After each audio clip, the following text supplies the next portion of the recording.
El día del cumpleaños de Washington en 1893, una gran tormenta de nieve azotó Nueva York. Yo me situé en una esquina de la Quinta Avenida, contemplando las torpes diligencias aparecer por entre la cegadora nieve y avanzar por la avenida hacia el norte. La cuestión se planteó a sí misma. ¿Lo que yo estaba experimentando, viendo, podría plasmarse con las placas y lentes de que disponía? La luz era muy tenue. Pero sabiendo que si hay luz se puede tomar una fotografía, decidí hacer una exposición. Tras permanecer 3 horas bajo la nieve, vi la diligencia avanzar con dificultad por la calle con el conductor azotando con el látigo sin parar. En ese momento ya casi había perdido la razón, pero conseguí la exposición que quería.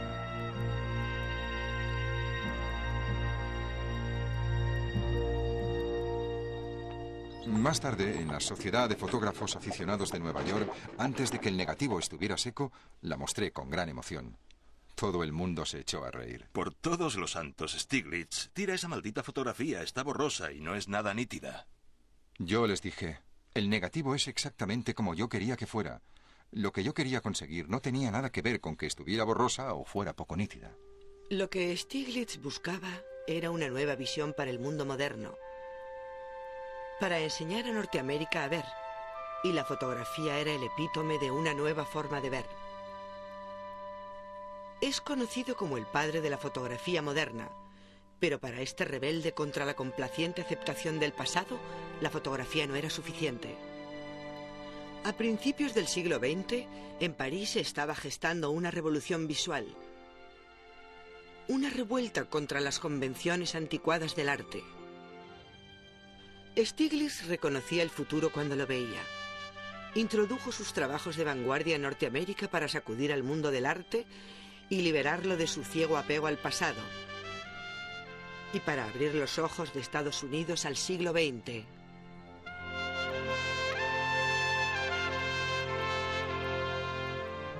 Esta figura legendaria, compleja, difícil, llena de contradicciones, inspiraba devoción o irritación. Stiglitz era un hombre gentil y bondadoso. Podía mostrarse autocrático y brutalmente crítico. Los críticos sostenían que su devoción desinteresada por el arte solo era superada por la devoción por su propia fama. El noble idealismo de Stiglitz luchaba con sus debilidades humanas, porque por encima de todo era intensamente humano. Nací en Hoboken. Soy americano. La fotografía es mi pasión. La búsqueda de la verdad, mi obsesión.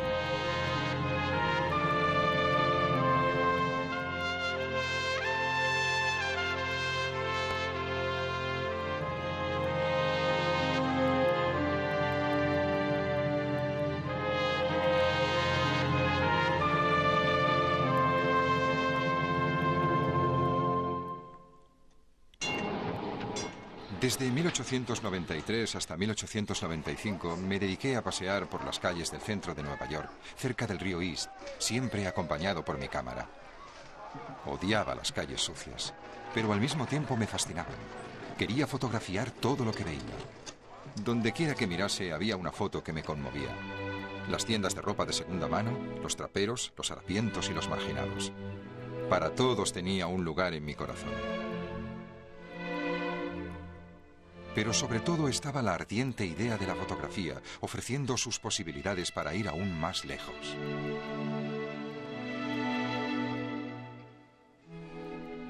Fotografiando, siempre intentando hacer algo que él creía posible y que los demás le decían que era imposible. Estaba solo.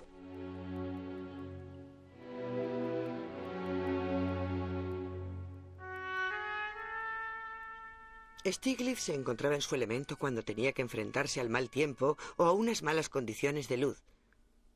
Siempre se consideró un rebelde. Incluso como estudiante de fotografía en Berlín, a principios de la década de 1880, Stiglitz desafiaba los límites existentes de la fotografía. Su adinerado padre, nacido en Alemania, le había enviado a Berlín para estudiar ingeniería mecánica. Stiglitz abandonó rápidamente la ingeniería cuando se enamoró apasionadamente de la fotografía. La cámara me fascinaba, primero como una pasión, luego como una obsesión. Sentía que era el señor de los elementos, que podía hacer cosas que no se habían hecho antes. Trabajaba día y noche, fotografiando y haciendo copias. Tuvo que ser un alumno muy interesante porque siempre intentaba cosas nuevas. Montaba su cámara en un cuarto oscuro y allí la dejaba 1 o 2 días para ver si aparecía algo. Hacía cosas que a los demás alumnos ni se les ocurría. Con la generosa ayuda de su padre, Stiglitz pasó algunos de sus años más felices viajando y haciendo fotografías por Austria e Italia.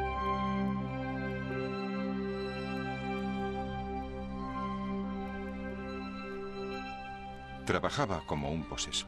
La gente me llamaba ese americano loco. No entendía por qué una fotografía no podía ser una obra de arte, y estudié para que lo fuera.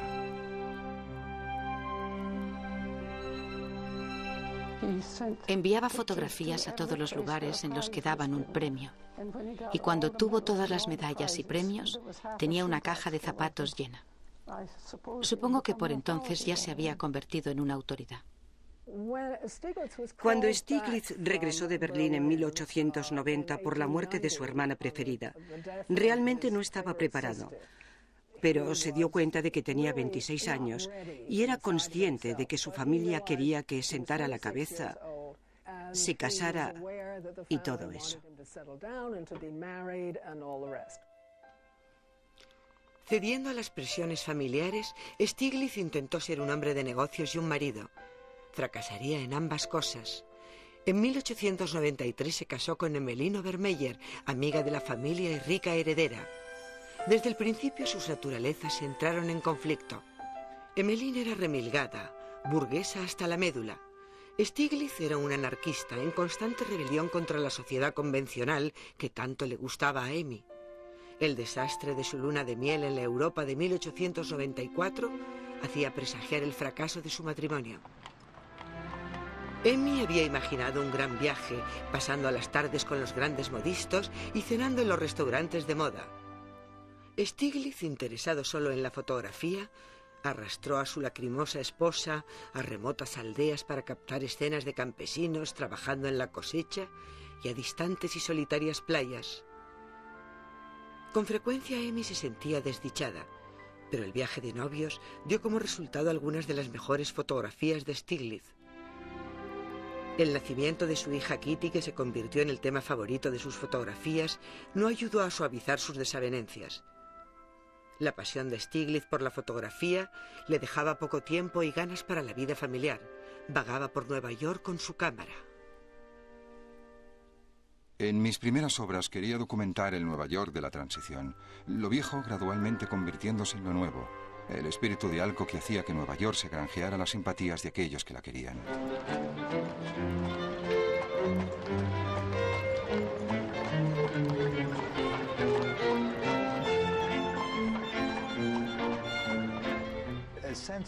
Una sensación de grandeza, de ser la metrópolis del país y por consiguiente del nuevo mundo, fue prosperando en la ciudad de Nueva York. Ya existía la idea de que Nueva York se caracterizaba por la modernidad y las promesas de futuro. A principios de siglo, otra idea empezó a filtrarse en la conciencia del público, que la misma grandeza de la ciudad de Nueva York estaba esperando su representación visual en el arte. Una escuela de artistas de Nueva York que representarían y reproducirían en formas permanentes imágenes visuales de un lugar único y excitante. Los artistas impresionistas norteamericanos fueron los primeros en explotar la ciudad de Nueva York como tema. El Nueva York impresionista era el Nueva York de la Quinta Avenida, el Nueva York de moda, el Nueva York de Henry James. El nuevo Nueva York de trenes elevados y subterráneos, de luces eléctricas y multitudes, fue pintado por los artistas de Ashcan. Se situaban en la acera, contemplaban la ciudad y pintaban lo que veían.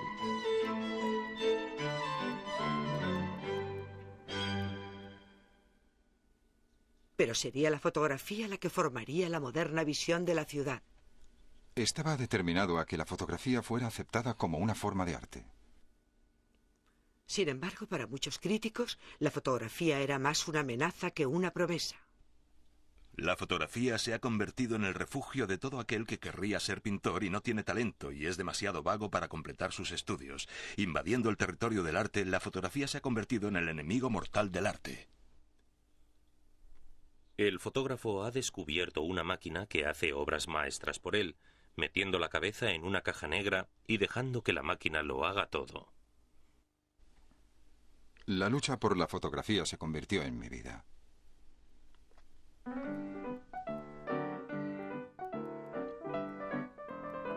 A principios de siglo, el arte estaba muy lejos de la mente de aquellos que tomaban fotos familiares, cautivados por la nueva cámara Kodak y su eslogan.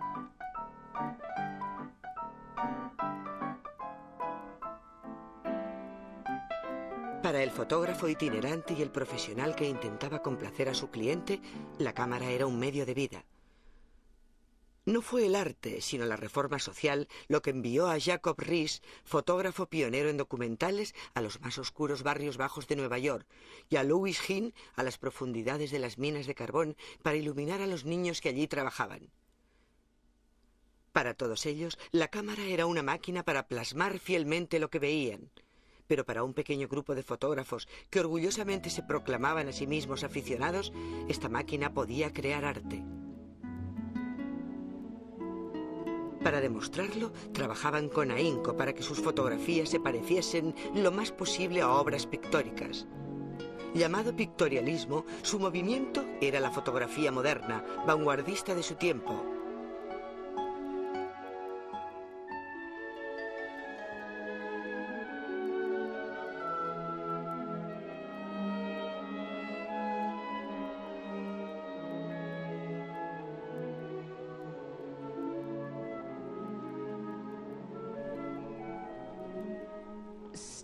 Las fotografías de Stiglitz son significativamente diferentes de las de muchos fotógrafos pictorialistas. Con frecuencia, Stiglitz dirigía su cámara a temas que le rodeaban y la mayoría de sus fotografías eran enfáticamente de su tiempo. 1902 marcó una línea divisoria para Stiglitz, el punto decisivo. Fue entonces cuando su impaciencia con la falta de seriedad por parte de la mayoría de los miembros del club de la cámara se desbordó. Debido a su frustración, se vio obligado a imponer de forma dictatorial sus altos parámetros de lo que debería ser la fotografía. Por lo que a principios de 1902 decidió formar un cuerpo de fotógrafos de élite con aquellos a los que más respetaba: Edward Steichen, Clarence White, Gertrude Casbier, para mencionar algunos de los más prominentes. Y ellos serían los Photo Secession, significando esencialmente vanguardistas. Stiglitz creía que si pudiera encontrar un pintor con talento que también fuera aficionado a la fotografía como arte, podría ayudar a su causa. Y Edward Steichen sería ese hombre. Steichen se convirtió en su colaborador más cercano. Lo que unió a Stiglitz y a Steichen fue la pasión por una fotografía que había empezado a principios de siglo. Stiglitz valoraba a Steichen por ser un joven creativo, innovador, imaginativo, enérgico y maravilloso que conseguía unas fotografías bellísimas. Y además era pintor. Steichen era el chico predilecto de Stiglitz, el genio de la fotografía. La revista Camera Work le dedicaba ejemplares a él. No podía equivocarse, siempre y cuando fuera un seguidor fiel. Stiglitz era consciente del poder de las publicaciones. Camera Work era muy importante en su lucha por la fotografía. Camera Work era, sin lugar a dudas, una de las revistas más preciosas de cualquier tema jamás editadas. Las reproducciones, los fotograbados se pegaban a mano. Todo tenía una calidad muy alta, una gran seriedad con escritores maravillosos. La revista tuvo un impacto tremendo. Cada ejemplar pasaba de mano en mano como un documento muy preciado. Y esto fue algo que tuvo una gran importancia para muchos fotógrafos a la hora de conformar su trabajo.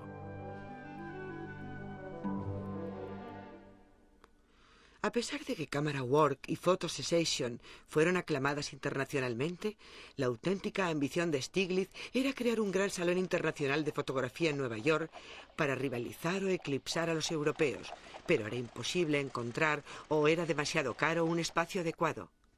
Con su colaborador Edward Steichen encontraron una solución. Organizaron una serie continuada de exposiciones internacionales de fotografías, muy selectivas y en salas de la Quinta Avenida, en el número 291, que acabaría convirtiéndose en una galería. Hasta ese momento no se había intentado nada parecido. Por supuesto, los dos hombres presumían de que la idea era suya, porque cada uno de ellos tenía esa personalidad. Cada uno de ellos negaba la participación del otro, pero la verdad es que colaboraron los dos. En la tarde del 5 de noviembre de 1905, The Little Galleries of Photo Sensation se inauguró con una exposición. Era un salón minúsculo, pero soberbio de la fotografía norteamericana, y marcó la historia de la fotografía.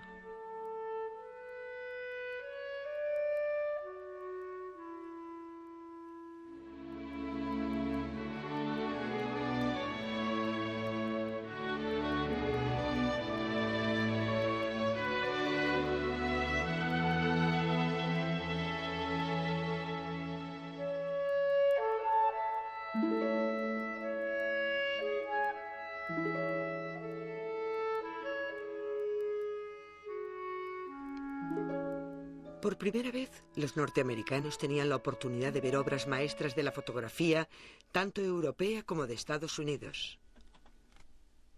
La 291 tuvo un gran éxito, pero para mi consternación empezaron a manifestarse pequeñas envidias entre los fotógrafos de mi entorno. Habían llegado a creer que mi vida solo estaba dedicada a ellos.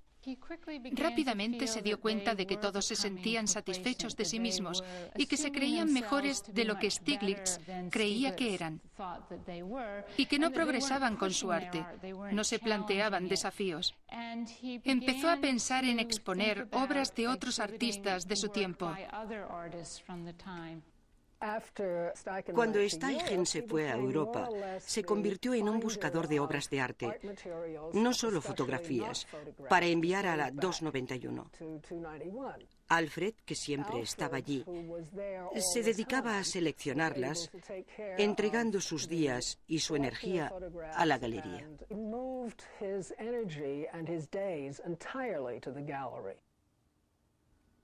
Stiglitz no tenía ninguna prisa en volver a casa. No ocultaba su incompatibilidad matrimonial con Emmeline. Se quejaba de su falta de interés por su trabajo, su hostilidad hacia muchos de sus colegas más allegados, y que odiaba gastar dinero en artistas holgazanes. Sí, no se gasta dinero en artistas. Se supone que trabajan mejor si pasan un poco de hambre. Stiglitz se enorgullecía de no gastar el dinero de Emmy en la 291 o en la Camera Work, cubriendo los gastos con el dinero de su padre, las suscripciones y la venta de fotografías. Durante 5 años, desde 1902 hasta 1907, Stiglitz apenas utilizó su cámara, promocionando a otros fotógrafos a costa de su propia obra. Una experiencia en barco le animaría a crear una de sus imágenes más memorables. En junio de 1907, mi esposa, nuestra hija Kitty y yo embarcamos hacia Europa. Mi esposa insistió en viajar en un gran transatlántico, muy de moda en aquellos días. Era imposible escapar de los nuevos ricos. Dios mío. Al tercer día en el mar ya no podía soportarlo más. Tenía que huir. Caminé hacia la proa tanto como me fue posible. Al llegar al final de la cubierta me paré a mirar hacia abajo. Había hombres, mujeres y niños en el nivel más bajo del entrepuente. La escena me fascinó. Un sombrero de paja, la chimenea inclinándose hacia la izquierda, la escalerilla hacia la derecha, unos tirantes blancos cruzando la espalda de un hombre, un mástil hundiéndose en el cielo, completando un triángulo. Vi formas que se relacionaban entre sí, una imagen de formas, y subrayándola, una nueva visión que me cautivó. Corrí hasta la escalera principal del transatlántico, hasta mi camarote. Cogí mi Graflex, volví a cubierta, preocupado por si el hombre del sombrero de paja habría cambiado de posición. Si se había movido, la imagen que había visto ya no existiría. El hombre del sombrero de paja no se había movido un centímetro. El hombre de los tirantes cruzados seguía hablando en el mismo sitio.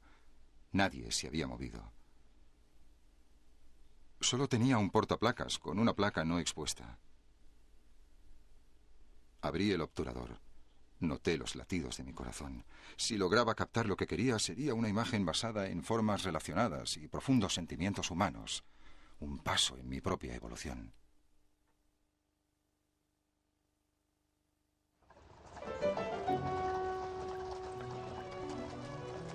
«1907 fue un año memorable en París. Una época en ebullición, experimentación y excitación. Picasso estaba pintando a las señoritas de Aviñón. Los cuadros Fauve de Matisse causaban furor. La gran retrospectiva de Cézanne de 1907 transformaba el arte moderno. Sería la auténtica introducción de Stieglitz en la vanguardia de París. Ese mismo año, una importante galería de París exponía las acuarelas de Cézanne, y Steichen y yo fuimos a verla. Cuando entramos, vi lo que parecía ser trozos de papel blanco salpicados con manchas de color. Le pregunté al caballero que se encargaba de la galería cuánto costaban. Más tarde me enteré de que era uno de los más grandes expertos en arte francés. Me dijo, 1000 francos. Yo le contesté guasón, querrá decir por una docena, solo es papel en blanco con unas manchas de color. El hombre dio media vuelta. Sabía que había cometido una estupidez.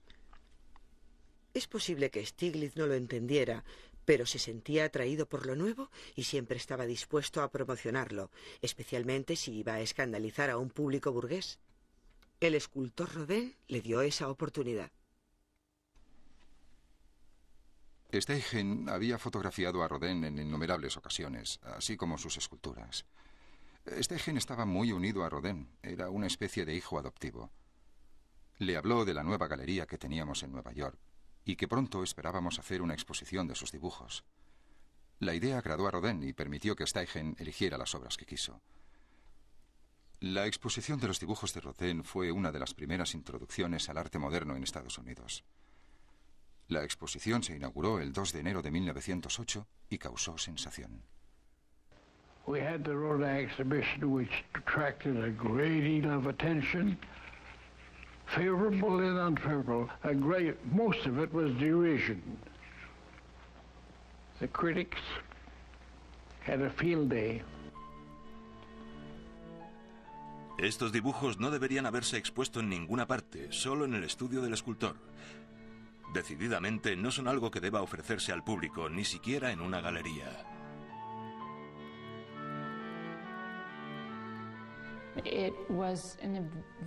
Para muchos neoyorquinos de la época, la exposición fue un escándalo, no solo porque los dibujos no parecían terminados, sino porque era evidente que eran bocetos de modelos desnudas que se habían exhibido ante Rodin en su estudio.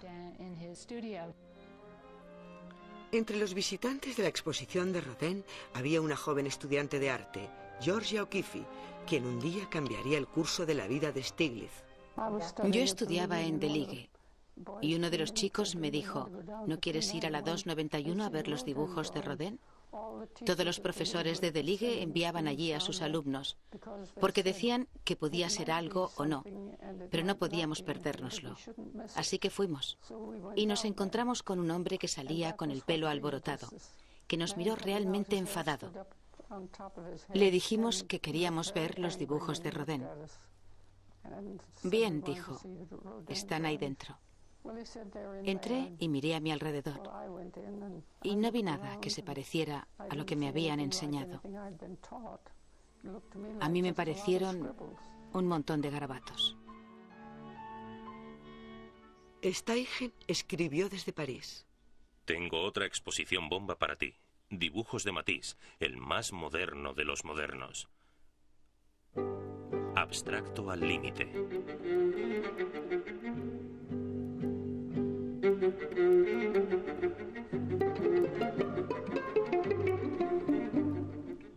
Era la obra de un hombre nuevo con ideas nuevas, un anarquista del arte. Hay algunas figuras femeninas que parecen condenar el cerebro de este hombre al limbo de la degeneración artística y a una fealdad subhumana. Su trazo, que es una simplificación zigzagueante, evidentemente derivada de los japoneses, es turbulento y fuerte. El mundo del arte de Nueva York necesitaba desesperadamente un detonante, y Matisse le proporcionó uno en el momento justo. Cuando en 1911 un marchante de París aceptó montar una exposición de acuarelas de Cézanne, Stiglitz sentía curiosidad por ver cómo los trozos de papel de los que Steiger y él se habían reído 4 años antes quedarían en las paredes de la 291. Abrimos la caja de los Cézanne enmarcados, y he aquí que encontré que el primero no era ni más ni menos realista que una fotografía. ¿Qué me había pasado? Me di cuenta de lo que los años de la 291 habían hecho en mí. La 291 era un espacio en el que los artistas podían aprender de qué iba todo ese arte en concreto y además podían encontrarse entre ellos. Alrededor de la 291 se desarrolló una especie de círculo social con Stiglitz y el arte que él exhibía en el centro. No había otro lugar en el que la gente no se limitara a hacer cosas académicas. Y las obras que allí podías ver te hacían avanzar por el mundo, al igual que su conversación. Reunía a su alrededor grupos de personas entre las que se encontraban las más creativas e inteligentes de su tiempo. Y no solo artistas, no solo fotógrafos y pintores, sino también críticos, poetas y músicos. Él reunía a toda esa gente y se alimentaba del extraordinario intercambio de ideas que tenía lugar en esos espacios.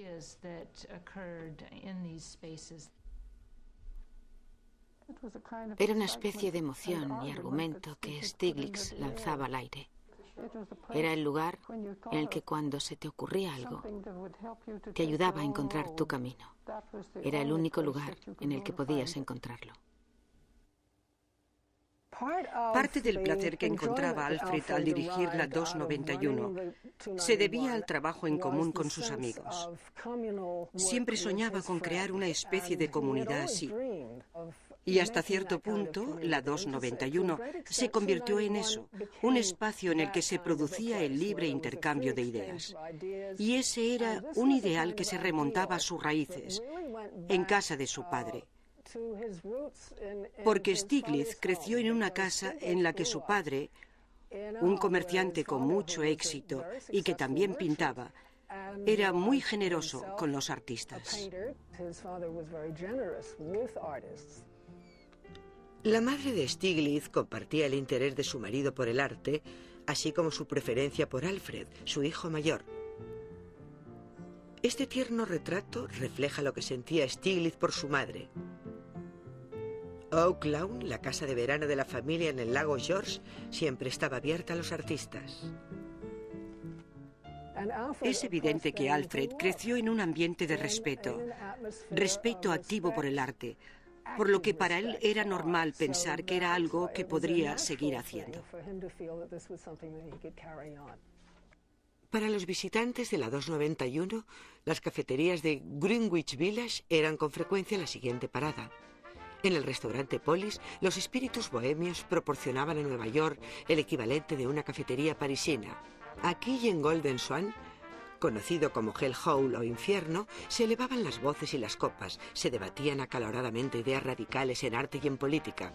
Las interminables conversaciones terminaban siendo publicadas en revistas vitales para el arte moderno norteamericano. Greenwich Village se convirtió en el eje, en el centro de una nueva cultura en Nueva York. Estaba en oposición a la dominante que yo llamaría cultura de salón de la América victoriana o el Nueva York burgués. Y la siguiente generación, un grupo de hombres y mujeres que se consideraban a sí mismos como una generación en rebeldía contra sus padres burgueses, querían algo más real, más vital. El pasado necesitaba ser criticado, necesitaba en cierto sentido ser derrocado, por lo que surgió un sentido de rebeldía y de hecho de revolución.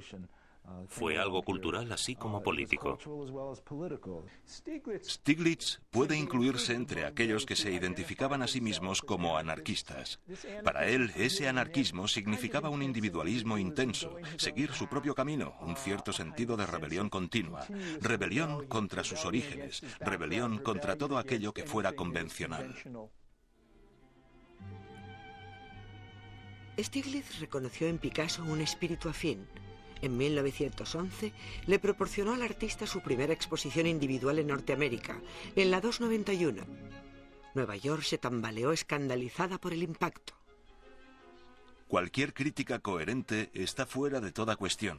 Los resultados sugieren las alas más violentas de un manicomio, las más locas emanaciones de una mente trastornada, los desvaríos de un lunático. Los Picasso se vendían a 20 y 40 dólares. Solo vendí uno. Un dibujo de cuando tenía 12 años. Otro lo compré yo. Al devolverlos todos, me avergoncé de Norteamérica. Podría haberse comprado toda la colección por 2.000 dólares. Qué lástima que esas obras de la evolución de Picasso no se hubieran mantenido juntas en este país. Le sugería al director del Museo Metropolitano que deberían seguir juntas. Él no vio nada en Picasso y estaba seguro de que unas obras producto de un loco no significarían nada en Estados Unidos. El Museo Metropolitano se negó a comprar los Picasso, pero en 1910 una compra mucho más importante para Stieglitz coronaría su lucha de 20 años para conseguir que la fotografía entrara en un museo de bellas artes norteamericano. La Galería Albright compró 15 fotografías, aceptando nuestra condición de que las fotografías fueran expuestas regularmente al mismo nivel que las otras obras de la galería. Habíamos ganado la batalla. A pesar de que el pictorialismo había servido para abrir las puertas de los museos, cuando llegó la victoria, Stieglitz estaba convencido de que era la fotografía del pasado. Una vez empezó a exponer en la 291 a Matisse, a Cézanne y las acuarelas de Rodin, se dio cuenta de que estaba surgiendo una nueva visión en las artes visuales. Se sintió dominado por ese espíritu de experimentación, ese espíritu de desafío de las convenciones en las otras artes visuales y en la pintura, y deseó que la fotografía aceptara dicho espíritu. Ya era hora de que la estupidez y el fraude de la fotografía pictorialista recibiera un golpe en el plexo solar. No basta con decir que es arte, que el fotógrafo realice una fotografía perfecta, y si resulta que además es un amante de la perfección y un profeta, en ese caso la fotografía será sorprendente y preciosa. Una fotografía de verdad. Camera Work reflejó los cambios en la visión de Stieglitz. Fue alejándose de la fotografía para publicar arte de vanguardia. Algunos fotógrafos resentidos cancelaron su suscripción. Camera Work era conocida por publicar destacados artículos sobre arte, pero el nuevo arte moderno exigía unos artículos tan radicales como sus imágenes. Tenía previsto publicar un número especial de Camera Work mostrando la evolución pictórica de Matisse y Picasso, pero no sabía dónde encontrar material literario que acompañase las imágenes. Un día una mujer me trajo unos escritos que habían sido rechazados por todas las editoriales de la ciudad. La mujer me dio un manuscrito sobre Picasso. Este era uno que trabajaba. Este era uno que tenía algo del ser saliendo de él. Algo había estado saliendo de él. Con toda seguridad era algo. Con toda seguridad había estado saliendo de él. Con toda seguridad era algo. No sabía lo que significaba, pero a mí me sonaba bien. Lo que me había traído encajaba en el ejemplar que tenía en mente. Fue la primera vez que publicaron algo mío.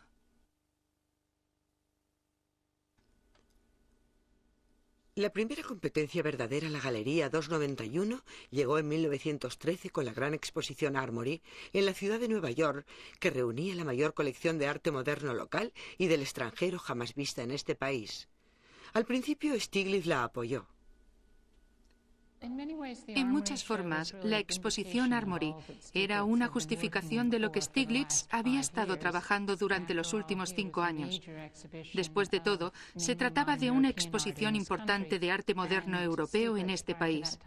Y Stieglitz, anteriormente a eso, había sido la única persona que había mostrado un serio interés por exponer esas obras al público norteamericano. El mayor número de obras eran impresionistas, posimpresionistas, fauvistas y cubistas. Fueron expuestas 210 obras norteamericanas. Pero fue el arte europeo el que causó mayor sensación. Los periódicos publicaban dibujos y caricaturas.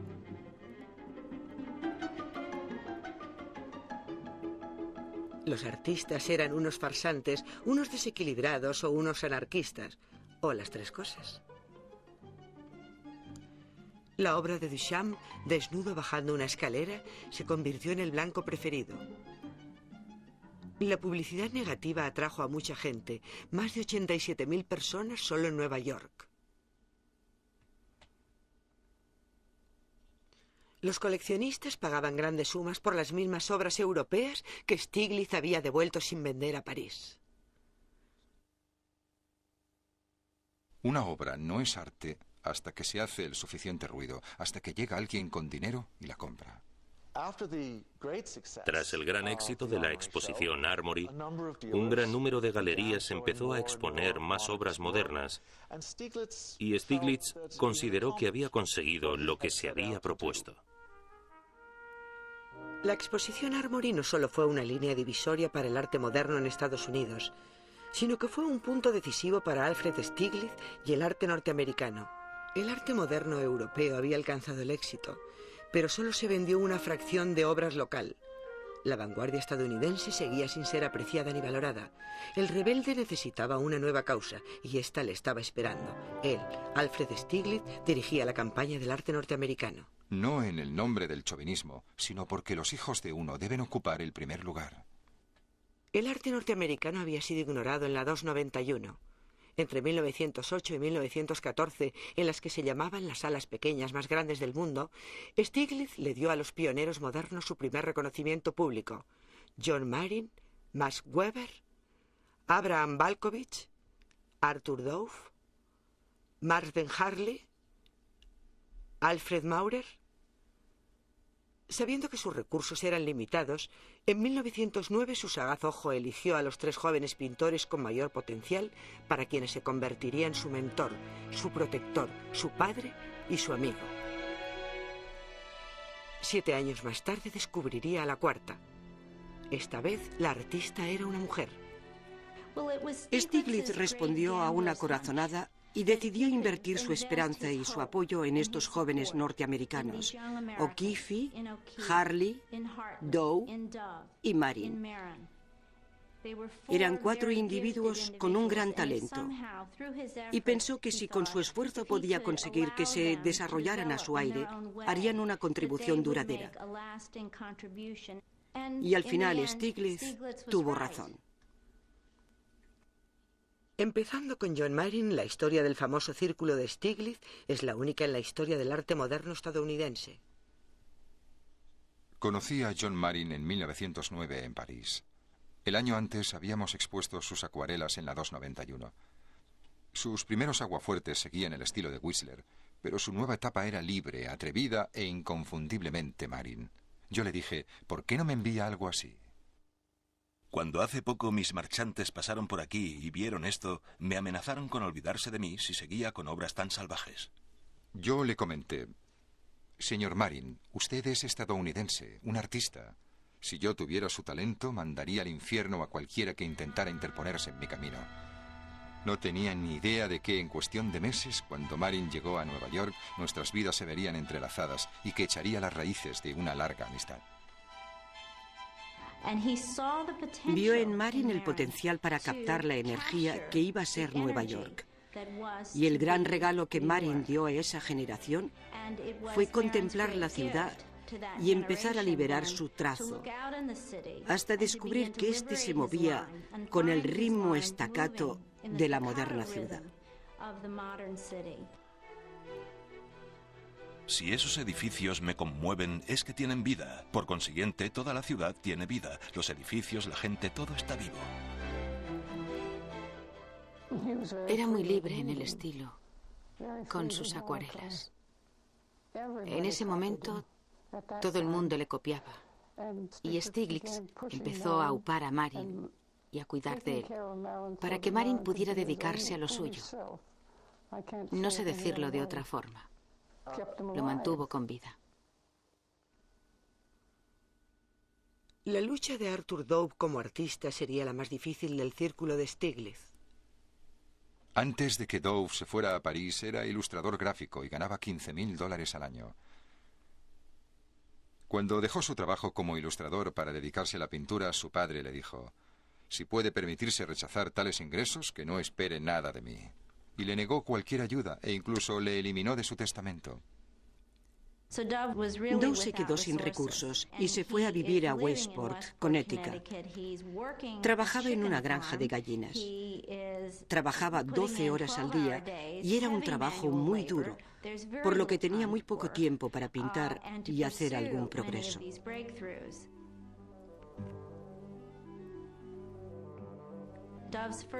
Las primeras obras abstractas de Dove eran diferentes. No hay forma de explicar cómo o por qué llegó a ellas. Pero en 1910, poco después de la exposición de sus obras en la Galería 291, se quedó con una paleta muy limitada. Verdes y marrones, tonos de tierra. Y comenzó a pintar el momento en el que la naturaleza despertaba para él.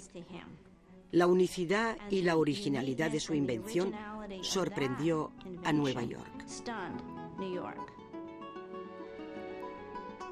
En la actualidad, Arthur Dove es considerado el primer gran pintor abstracto de Estados Unidos.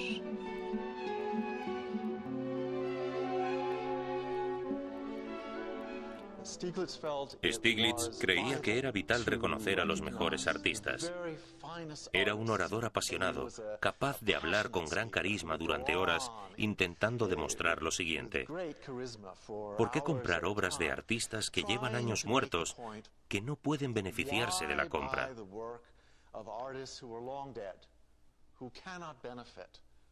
¿Por qué no ayudar a artistas que están vivos, que necesitan el dinero ahora para seguir trabajando? Mantuvo un fondo en el que iba ingresando el dinero que recibía de la venta de sus fotografías, un porcentaje de la venta de las obras vendidas en la galería, parte del dinero de sus ingresos independientes, y utilizaba ese fondo para ayudar a los artistas. Al igual que Marin y Dove, Marden Harley descubrió un nuevo mundo en la 291. Había llegado procedente de Maine con varias obras.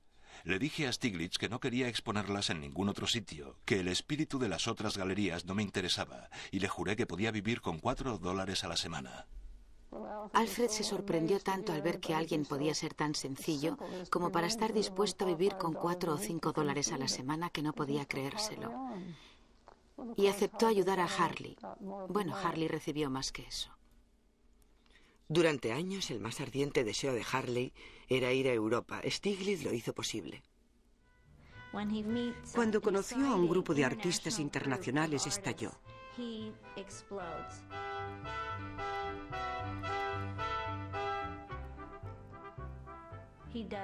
Pintó su serie de oficiales alemanes, que tuvo un tremendo significado heráldico para el movimiento del arte moderno. Era como una charanga en un armario.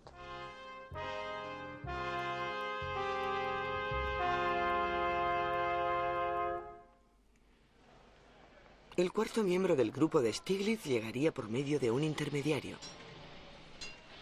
En un sombrío 1 de enero de 1916 me encontraba en la 291 cuando entró Anita Politzer, una joven estudiante de arte de la Universidad de Columbia. La había visto muchas veces en la galería. Llevaba un rollo de dibujos. Me dijo que se los había enviado una amiga íntima que ahora daba clases de arte en el sur, con la petición específica de que no se los enseñara a nadie. Pero, dijo ella, creo que le pertenecen a usted. Al examinar los primeros dibujos al carboncillo, me di cuenta de que nunca había visto nada parecido. Mi tristeza y mi cansancio se desvanecieron. Por fin, una mujer artista. Le dije a la señorita Politzer que tal vez los expondría y le di las gracias por habérmelos traído. Alguien en los lavabos de la Universidad de Columbia me preguntó si yo era Virginia O'Keeffe y yo le dije, no, yo soy Georgia. Bien, dijo ella, alguien llamado Virginia O'Keeffe expone tus obras en la galería de Stieglitz, en el centro, en la 291. Y enseguida supe que eran mis obras, porque ella me había dicho que las iba a exponer. Y había pasado casi un año. Yo había pensado que no iba a exponerlas y no le había dado mayor importancia. Pero en cuanto supe que las iba a exponer y que no me había dicho nada, fui a armarle un escándalo. Luego apareció una muchacha, delgada, con un sencillo vestido negro con el cuello blanco. Tenía una sonrisa como la de Mona Lisa. ¿Quién le ha dado permiso para colgar estos dibujos?, me dijo. Nadie, le respondí. Sin dejar de sonreír, añadió con seguridad. Tendrá que descolgarlos. Creo que se equivoca, le dije. Yo hice estos dibujos, soy Georgia O'Keeffe. Yo le dije, tiene tanto derecho a retirar estos dibujos como a retirar a un niño del mundo, de haber dado a luz a uno. Comimos juntos. Le rogué que cuando terminara la próxima serie de dibujos o pinturas, que los envolviera con cuidado y me los enviara a aportes debidos. Yo me ocuparía de ellos. Se fue. Nos carteamos. Anita, esta mañana al volver de desayunar he encontrado bajo mi puerta una carta de Stieglitz. Qué cartas tan maravillosas. A veces pone tanto de sí mismo en ellas que apenas puedo soportarlo.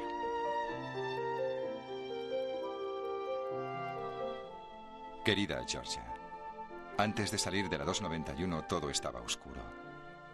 Me quedé mirando por la ventana de atrás. Es más maravillosa que nunca. Los nuevos edificios están llenos de inquilinos y todas las ventanas están iluminadas. Las llanuras, el maravilloso cielo abierto, me invitan a respirar tan profundamente que temo romperme. Meses más tarde recibí un tubo de cartón con un sello de 6 centavos. El tubo contenía unas acuarelas increíbles.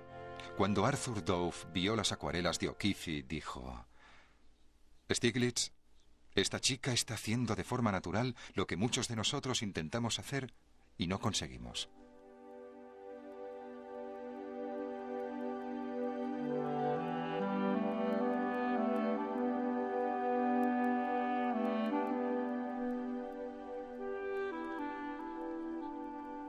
O'Keeffe ha hecho más que pintar. Ha inventado un lenguaje.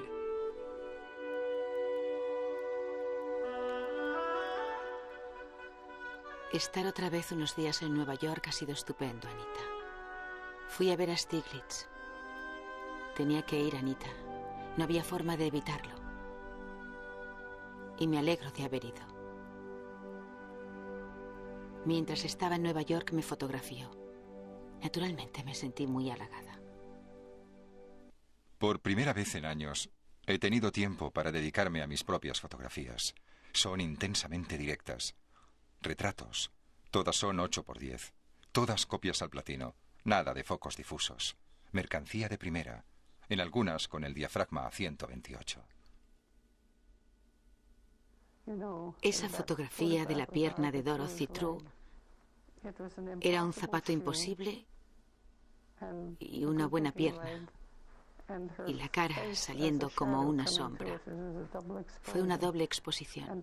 Y fue por accidente. No lo hizo sabiendo lo que hacía. Pero esa pierna con el zapato era como un retrato de ella. Parecía ver en el interior de la persona. No hubiese trabajado con nadie si no sabía algo de dicha persona. Su retrato del joven Paul Strand revela el cariño y el afecto de Stieglitz por el único fotógrafo elegido para el grupo de Stieglitz de la 291. Stieglitz se convirtió en la mayor influencia en el desarrollo de Strand como fotógrafo, como artista. Strand Esa lente, como la utilizas, hace que todo parezca hecho con la misma materia. La hierba parece agua. El agua parece que tenga la misma textura que un tronco de árbol. Has perdido todos los elementos que distinguen a una forma de la naturaleza, sea una piedra o lo que sea, de otra. Has conseguido una simplificación tal que de momento parece buena, pero está llena de cosas que irán en detrimento de la expresión final de lo que intentes hacer. Me aconsejó que me deshiciera de mi objetivo de foco suave. Stiglitz me hizo esa clase de críticas a las que podías decir, sí, es cierto, y hacer algo al respecto. Este número de Camera Work está dedicado a Paul Strand. Sus obras están enraizadas en la mejor tradición de la fotografía. Las obras son brutalmente directas, desprovistas de todo lo superfluo, libres de cualquier truco. Estas fotografías son la expresión más directa de la actualidad. Estaba a punto de realizar los retratos que hice en 1916. Hice todas esas cosas con la idea de fotografiar a la gente sin que se diera cuenta de que estaba siendo fotografiada. La técnica utilizada era una lente falsa acoplada a mi cámara reflex. Son retratos con una fuerza sorprendente. Fuerza y también dignidad. Stiglitz consideró que estas fotografías constituían una clara declaración de lo que podía ser la nueva fotografía. Bolos y otras abstracciones fueron el resultado de haber visto en la 291 las obras de Picasso, Braque y otros. Intentaba aplicar sus extraños principios abstractos a la fotografía para así poder entenderlos. El número dedicado a Paul Strand sería el último de Camera Work. La revista había salido en 1902 con la fotografía pictorialista, la fotografía avanzada de su época. Cerró en 1917 con las obras de Paul Strand, la fotografía avanzada de su época.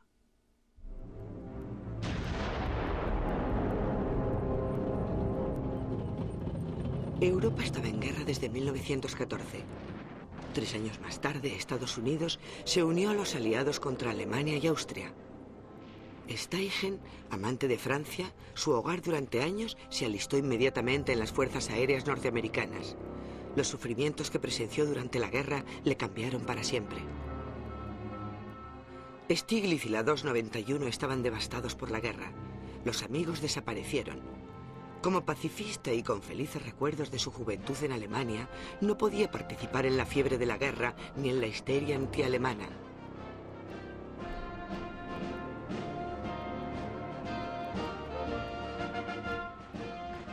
Este rechazo lo convirtió a él y a la 291 en sospechosos en el ambiente militante de la guerra. Por fin decidí que sería una locura continuar con la 291. Mi familia y yo habíamos sido golpeados duramente por los efectos de la guerra y la prohibición. Me vi obligado a abandonar Camera Work y la 291.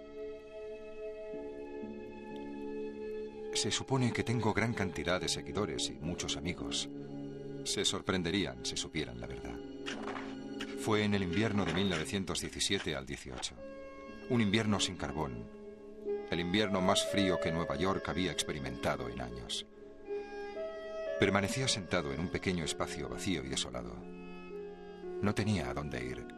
Ningún lugar de trabajo, ni club, ni dinero.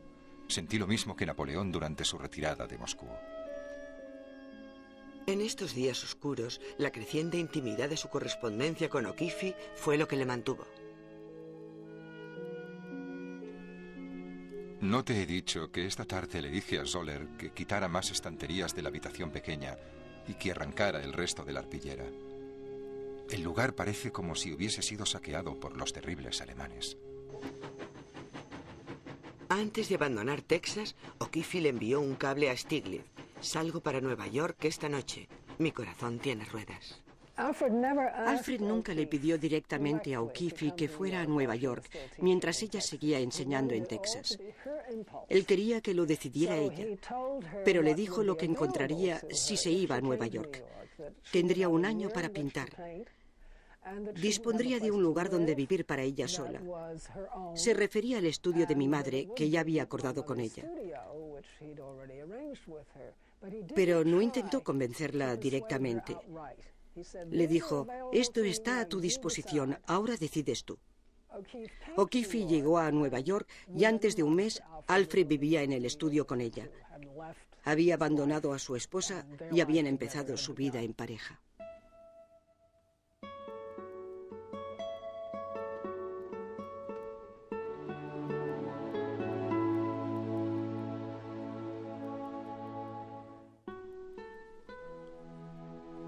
Querido Dove, el lago es nuestro gran compañero.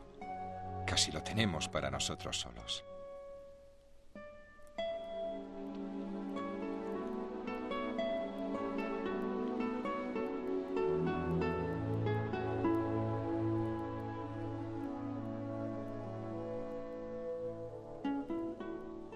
Estos últimos 10 días han sido posiblemente los más completos de mi vida.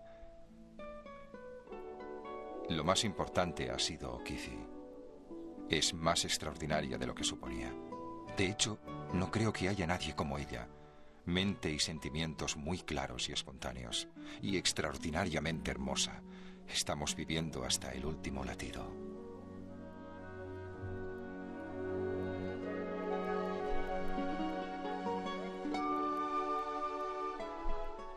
Por fin vuelvo a fotografiar. Solo para satisfacer algo dentro de mí. Y todos los que han visto las obras dicen que es una revelación. Son directas, sin trucos de ninguna clase. Es una serie de unas 100 fotografías de una sola persona.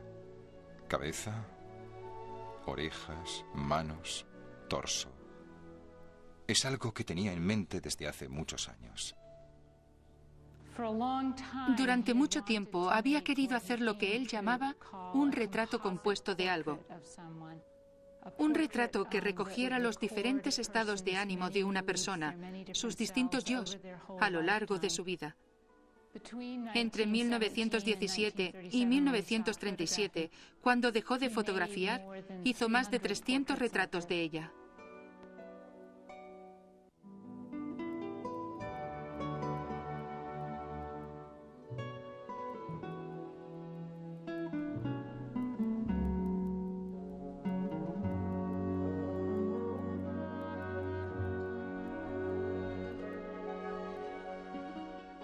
Tenía que colaborar para no tener problemas. Tenía que sentarme allí y hacer lo que él me decía. Llegaba a sentirme impotente.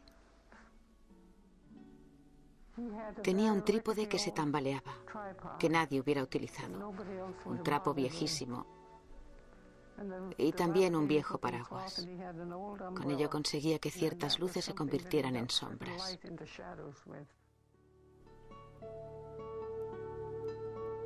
Cuando Stieglitz expuso por primera vez los retratos de O'Keeffe en 1921, mostró 145 fotografías. Pero fueron las de O'Keeffe las que causaron una mayor sensación. Con una revelación trozo a trozo del cuerpo de una mujer, con una presentación aislada de una mano, un pecho, un cuello, un muslo, una pierna, Stieglitz consiguió el equivalente visual del recorrido de la mano o los ojos sobre el cuerpo del ser amado.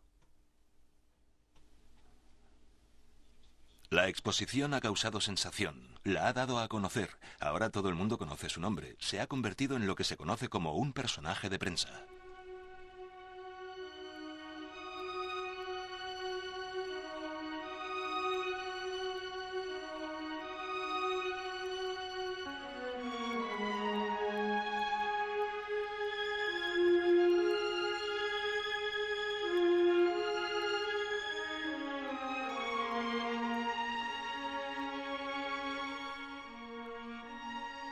Su arte es gloriosamente femenino. Es un clímax genial, doloroso y extático. Aquí está todo el éxtasis. Parecía que muchos de los críticos pensaran más en los retratos que Stieglitz le había hecho a O'Keeffe desnuda que en las obras de esta. Y la misma O'Keeffe se sintió indignada por algunas de las reacciones de los críticos a sus obras, considerando que estos le daban demasiada importancia a la naturaleza sexual de las mismas.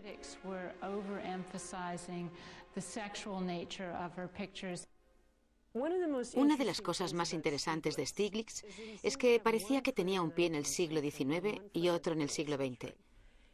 Y todo ello al mismo tiempo que creía en una idea bastante revolucionaria, que las mujeres podían ser grandes artistas y conseguir lo mismo que cualquier artista varón que él apoyara. Pero también estaba comprometido con la idea de que una mujer expresara una cierta energía sexual en su obra. Porque en esos días, Freud empezaba a conocerse en Norteamérica y tuvo una gran influencia en la forma de pensar de Stiglitz, por lo que interpretaba esas abstracciones innovadoras como la expresión sexual de Georgia O'Keeffe.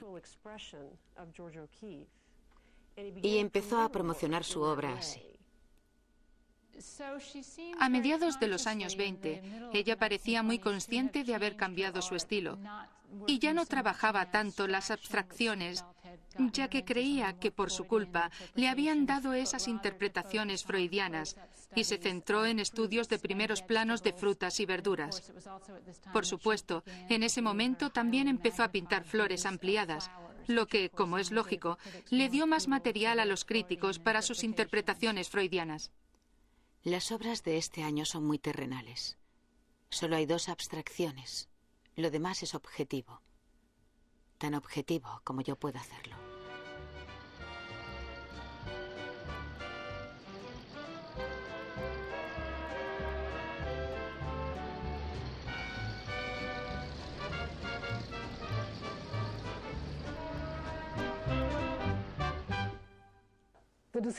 La decisión de O'Keeffe y Alfred de casarse es un enigma. Realmente ella no quería hacerlo, ninguno de ellos.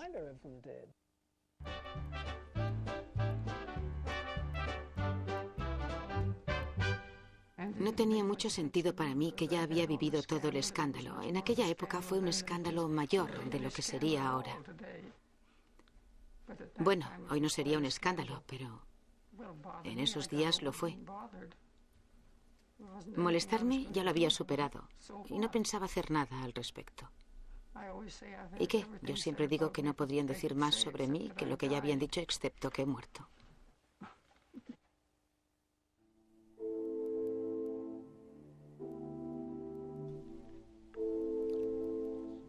En el verano de 1922 mi madre se estaba muriendo. Nuestra hacienda se estaba desmoronando.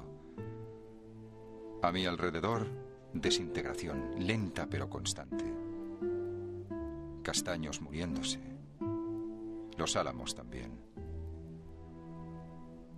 Yo, pobre, pero trabajando. El mundo era un desastre. En esos días, una de las jóvenes luminarias de la literatura norteamericana, Waldo Frank, escribió que creía que la fuerza secreta de mis fotografías se debía al poder hipnótico que yo tenía sobre mis modelos. Me divirtió leerlo. Me preguntaba qué tenía que decir sobre las escenas de calles, los árboles o los interiores. Decidí responder al señor Frank. Por fin hice algo que tenía en mente desde hacía años. Hice una serie de fotografías de nubes para demostrar que mi fotografía no tenía nada que ver con el tema. Las nubes estaban allí para todo el mundo, libres. Pero la verdad es que era mucho más que eso.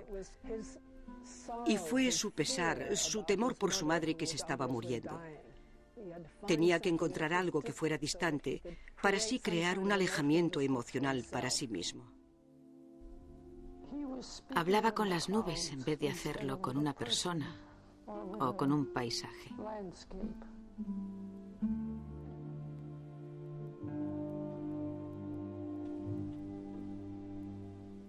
Lo más importante es captar un momento, recoger algo en su totalidad para que aquellos que lo vean revivan el equivalente de lo que se ha expresado.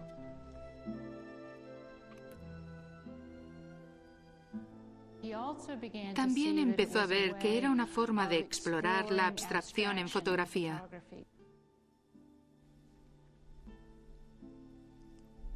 Cuando me marché por una temporada me envió unas fotografías muy tristes de las nubes. Muy oscuras y tenebrosas. oscuras y tenebrosas.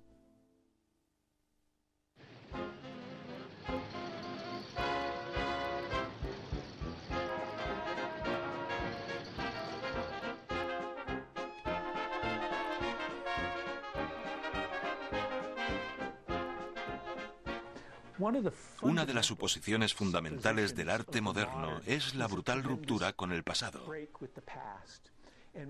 Y una de las cosas que la Primera Guerra Mundial representa es una especie de ruptura con la cultura histórica de Europa. Después de la guerra, un gran abanico de intelectuales norteamericanos buscó el estilo característico de Norteamérica. Hubo una gran variedad de intentos. Georgia O'Keeffe lo llamaba la gran cosa americana. En un momento dijo, en los años 20, todo el mundo buscaba la gran cosa americana, su gran poema, su gran novela.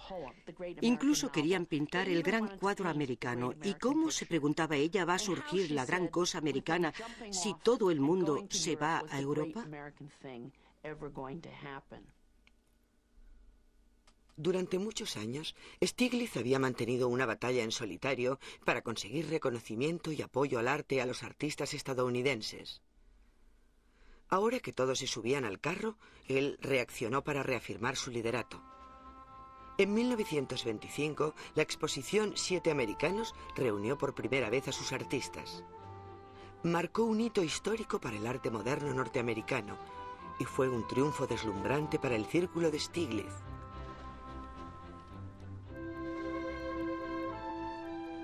Estos 7 norteamericanos son exploradores. Su autodescubrimiento creativo significa ni más ni menos que el descubrimiento del papel independiente de Norteamérica en la historia del arte. La entusiasta respuesta a la exposición le confirmó a Stiglitz que había llegado el momento de abrir una nueva galería. Para Stiglitz, la Galería Intimate fue un nuevo púlpito. Es el artista norteamericano, expresando un yo individual, quien le dará la expresión moderna al alma norteamericana. Esa idea de la gran cosa americana me parece que fue una forma muy fuerte de pensar en lo que hacían en los años 20 los artistas. Los artistas modernos, tanto los del círculo de Stiglitz como los precisionistas o un poco más tarde los regionalistas, todos tenían un objetivo similar, aunque intentaban alcanzarlo por medios muy diferentes. A Stiglitz no le gustó nada que su visión del arte norteamericano se viera cuestionada por otros, especialmente por los precisionistas. A mí me gustaba llamarlos los de la época de la máquina. Les fascinaba Manhattan, les fascinaba el tren elevado, los puentes que cruzaban los ríos, la ciudad de los rascacielos. La modernidad yacía en la ciudad de Nueva York y muy específicamente en las nuevas estructuras industriales y en los rascacielos, en las nuevas tecnologías que proliferaban en aquel entonces.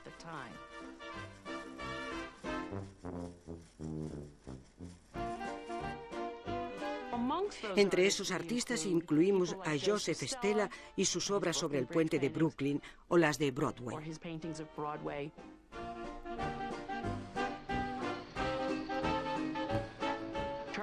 Charles Demuth y su obra Biel número 5 y oro es una visión magnífica y precisionista de un coche de bomberos corriendo por una calle de Manhattan. Charles Schiller hizo una serie de fotografías y pinturas basadas en la fábrica de la Ford.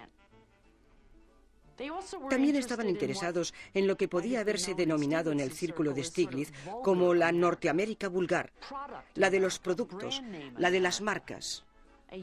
Un joven Stuart Davis pintó 2 productos de marca.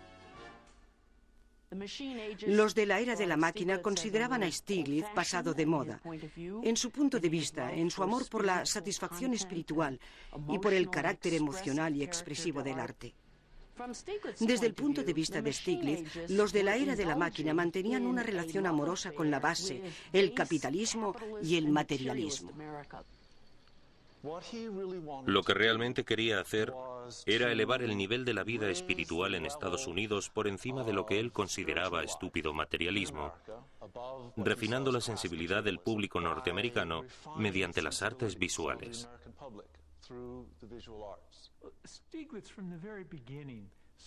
Desde el principio, Stiglitz se vio a sí mismo como un misionero. Se convirtió en misionero de un nuevo arte, de una nueva Norteamérica. Promocionó un movimiento del que él era la cabeza.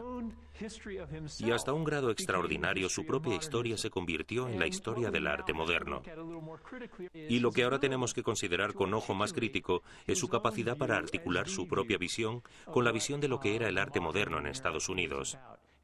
Y era exclusivista, a pesar de promocionar obras que sin duda tenían un mérito considerable. Era autocrítico, muy selectivo, muy poco democrático y siempre sostuvo la idea de que luchaba por la causa justa contra un público lerdo y superficial que realmente no podía entender lo que él decía. Y tenía partidarios que compartían su fervor evangélico. Empezaron a escribir sobre él como si fuera una especie de Mesías, un profeta, una figura que había sacado a la gente de la nada y la había conducido a una nueva religión. Una religión de cultura y arte. Y él alimentaba esa imagen de sí mismo.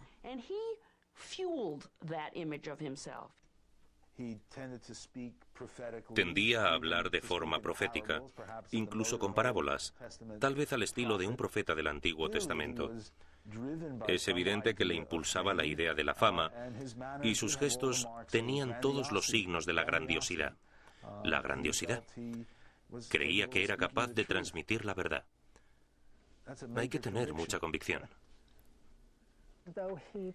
A pesar de que se consideraba un maestro, nunca pudo presumir de sus alumnos una vez le habían abandonado. Tras absorber sus lecciones, tenían que seguir su camino lejos de él.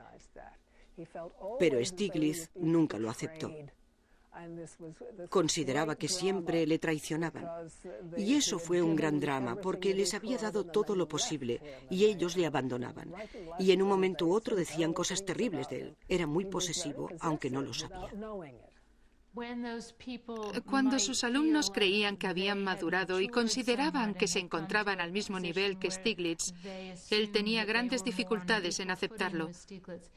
Por lo que durante toda su vida sostuvo grandes peleas con gente que antes habían sido amigos íntimos. Steichen y Stiglitz discutieron y no se hablaron durante muchos años. Mientras Stiglitz seguía siendo un elitista, Steichen se iba convirtiendo en un populista.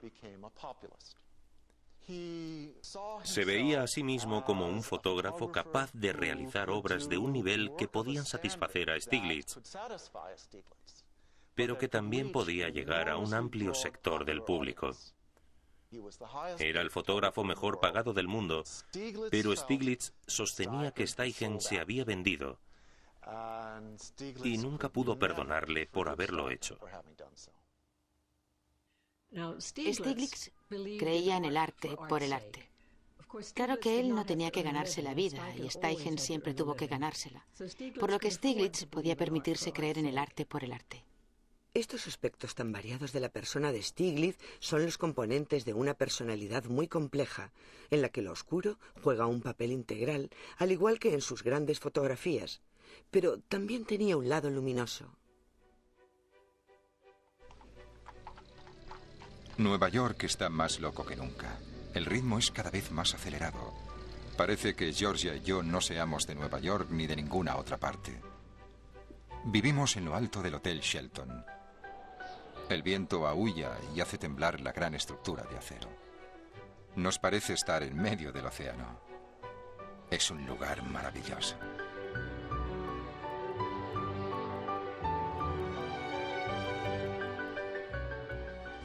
Cuando vivíamos en lo alto de la ciudad, él sacaba fotografías desde la ventana y eran muy buenas. ¿Y qué es lo que veía? ¿Qué quiere decir con eso? Veía la ciudad y los edificios de la ciudad. A veces se trataba de un edificio en construcción que cambiaba día a día o semana a semana. Otras eran edificios cercanos o un edificio lejano que aparecía en el cielo con mucha frecuencia. Y cuando vivíamos en la planta 30 y mirábamos por la ventana, estábamos a la misma altura que las azoteas de los edificios.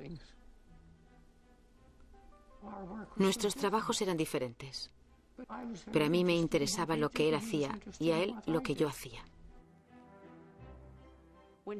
Cuando Georgia O'Keeffe empezó a pintar rascacielos, incluso le escribió una carta al crítico Waldo Frank en la que le decía: quiero ser vulgar, tan vulgar que a la gente ya no le guste mi obra. Curiosamente, cuando se fue a Nuevo México, empezó a descubrir las formas de Nuevo México y en ese momento dejó de pintar rascacielos. Una vez descubrió Nuevo México, es como si hubiera descubierto América.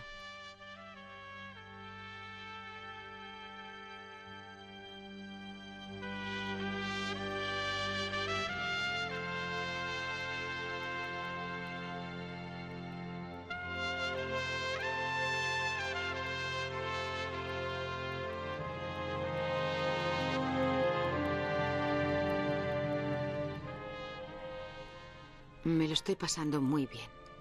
Nunca me he sentido en casa en el este, pero aquí sí. Un día perfecto tras otro. Le envié un cable a Marin para que viniera. Él también se lo está pasando muy bien. Los artistas modernos intentaban crear un cuadro que hiciera resonar las cualidades y las escenas de Norteamérica. Temas que solo un norteamericano pintaría. Marsden Harley fue el primero en ir. Paul Strand llegó luego con su esposa Rebecca. Y luego, en 1929, llegó Georgia O'Keeffe. La cardiopatía de Stiglitz, combinada con la altitud de Santa Fe, le impidieron ir a Nuevo México. Desde su niñez siempre había pasado los veranos en la casa familiar del lago George. Allí se renovaba y encontraba temas familiares y queridos para su cámara. Él siempre pensó que yo no volvería, pero eso era absurdo. Nunca se me ocurrió no volver. Pero no había forma de que él me creyera. Creo que le amargaba la vida a todo el mundo hablando de ello. Odiaba la idea de que no volviera. Yo no pensaba quedarme aquí, porque vivía en la ciudad con él. ¿Qué le parece? No es que volviera para ir a ver al edificio Woolworth.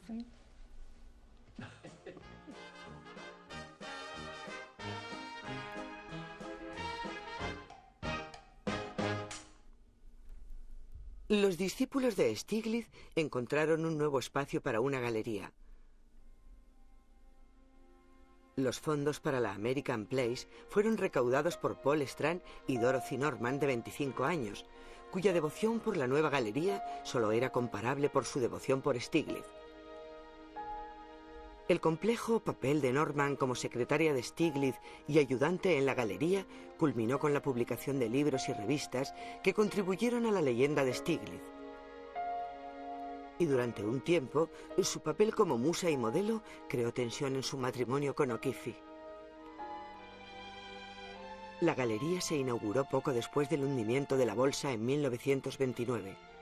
Pero a pesar del poco prometedor mercado del arte durante la depresión, la American Place significaba que Stiglitz podía seguir con el trabajo que había iniciado en la 291, que Marin, Dove y O'Keeffe podían continuar experimentando y desarrollándose. El hecho de que los dos únicos fotógrafos que Stiglitz eligió para promocionar fueran los jóvenes Ansel Adams y Elliot Porter demuestra el buen ojo del anciano para el talento. I ain't got no home, I'm just a roaming round. Just a wandering worker, I go from town to town. And the police make it hard wherever I may go. And I ain't got no home in this world anymore. La Gran Depresión fue un auténtico cataclismo en la historia estadounidense. Todo el mundo se vio afectado por ella y el gobierno hizo grandes esfuerzos para documentarla. El proyecto fotográfico conocido como Farm Security Administration envió a algunos de los mejores fotógrafos de la época. Unas fotografías extraordinarias que mostraron las condiciones de Norteamérica.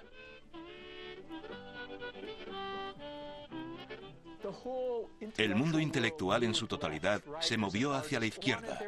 Artistas y escritores querían que sus obras dijeran algo e incluso que sirvieran para algo en la crisis que estaba viviendo la sociedad. Stiglitz, a pesar de ser de izquierdas y sin duda preocupado por ello, no podía encontrar la forma de participar. Y no estoy seguro de cuál fue la razón, pero probablemente una de ellas se debería a su espíritu anarquista y su intenso individualismo. Se sentía fuera de lugar en el espíritu colectivo que surgía en los años 30. La rotura de Stiglitz con Paul Strand fue de naturaleza política. Con la llegada de la Gran Depresión, Strand, quien había ayudado a establecer la American Palace, se alejó cuando intuyó que Stiglitz la estaba utilizando como una torre de marfil.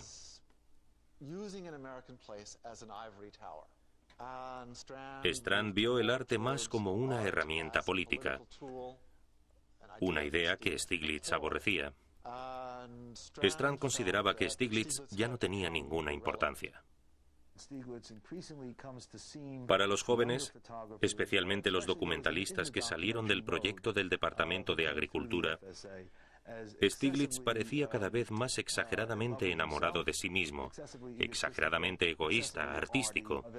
Es posible que eso tuviera algo que ver con la idea de Stiglitz de que el artista no tenía más alternativa que retirarse.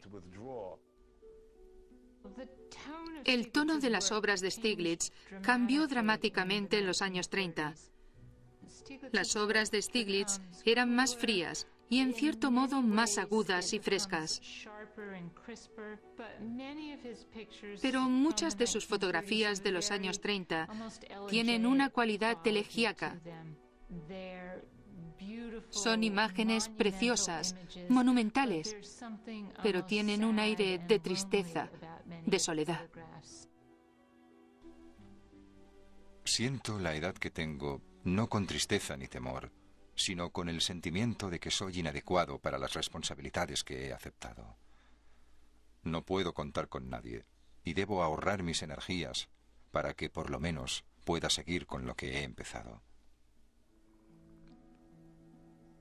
Stiglitz dejó su cámara en 1937. Sus últimas fotografías en el lago George, que se encuentran entre las mejores, son equivalentes al amor que sentía por este lugar, marco de sus horas más felices.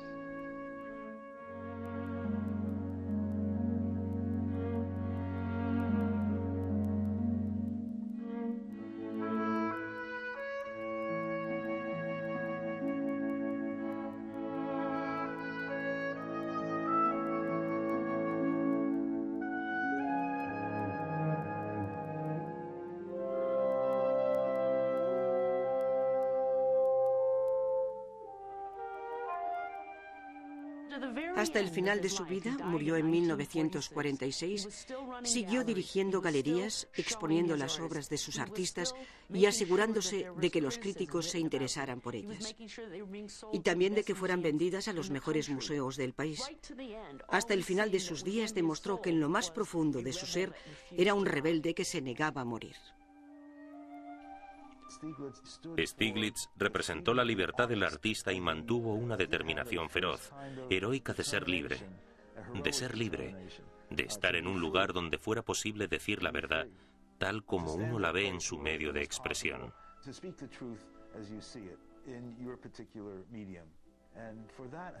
Y por eso merece un lugar importante en la historia de la cultura en Estados Unidos, en el mundo, en el siglo XX.